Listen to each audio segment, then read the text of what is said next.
Joining me now is Sky News contributor Kosha Gada. Kosha, thanks for joining me. I feel like it fell completely flat. It was the same old repeated lines she gave and she wasn't really pushed on key issues. But what did you make of Kamala Harris's interview today? You know, I think so. Her main goal coming into this was to not blow it, if you will, because the polls have been tightening and she is a little bit ahead. So even if she just could be normal and not have any big disasters, she would probably consider that a win because she's not known to be a great communicator or orator. So it was more like not having to flub. And from that barometer, I would say she probably did okay, but I think flat is a very good word to describe it. She didn't come across as commanding or strong or substantive or any of that. And the optics, which you touched on there, Danica, I think that's actually what's going to be remembered by people, where it's sort of a little bit of inside baseball here for your viewers and media, but when you're on set with somebody, they always adjust the height of the chair so that you're roughly in frame with the people around you. And I don't know why her handlers allowed her to look that way. She sort of looked, people calling it kind of like a schoolgirl. She was looking down a lot and losing eye contact. She was significantly smaller and shorter than everybody else. So that part, I think, unfortunately, a picture is worth 1,000 words. That's almost going to carry through more than the substance of what she said or lack thereof.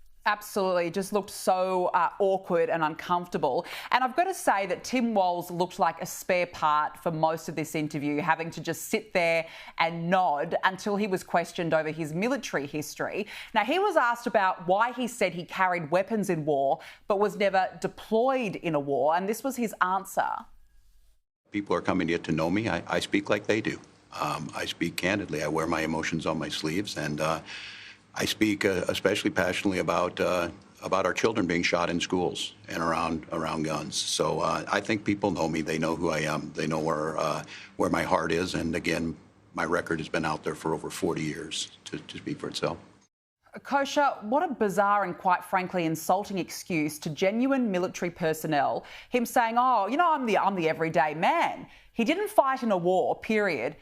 You don't say you did when you didn't. Why is he so desperately downplaying this? You know, I think he's trapped because all of these things have come under greater scrutiny now that he's on the national stage, and it happened in such short order. And yes, there were people who had investigated this, some independent journalists back during his congressional and gubernatorial run in Minnesota, but never quite to this level.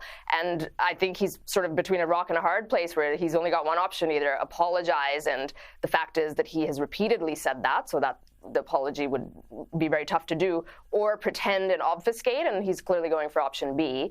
I think they are miscalculating this the ticket on this issue, because regular people that are civilians and haven't served in the military, maybe they're not following the weeds and they don't care that much. But the military vote, 20 million people are active or veterans of the United States military. If you look at their family, that's 30, 40 million people that really, really care about this. They know what it means. And will that translate into a swing of 10,000 votes in the battleground states? And it remains to be seen. But I think this is a bigger deal than the mainstream media is picking up for it to be. Absolutely. Look, we're almost out of time, but I've got to ask you about Joe Biden, because he's not even pretending to run the country anymore. He's now lounging around on the beach for another week. We've got some vision here. Taken just yesterday, there he is, sitting enjoying himself. Look, I've got to say, as he probably should be, he should not be president of the United States. But Kosha, who is actually running this country right now? The shadow government, certainly people we haven't elected. I don't think it's Kamala, because she's out there campaigning. And it is scary because we've got a world on fire right now, and the leader of the free world is non-compos mentis and on this permanent vacation. It's not good. I would not be surprised if we see something happen in October, the October surprise, that actually elevates Kamala to the top job, where he resigns prematurely, and that way she gets to actually technically be the incumbent come election day. I don't know if that'll happen, but I would not be surprised if it does. Yeah, I would not be surprised either, to be honest, at this point. Kosha Gada, thank you so much for joining us on the show this evening.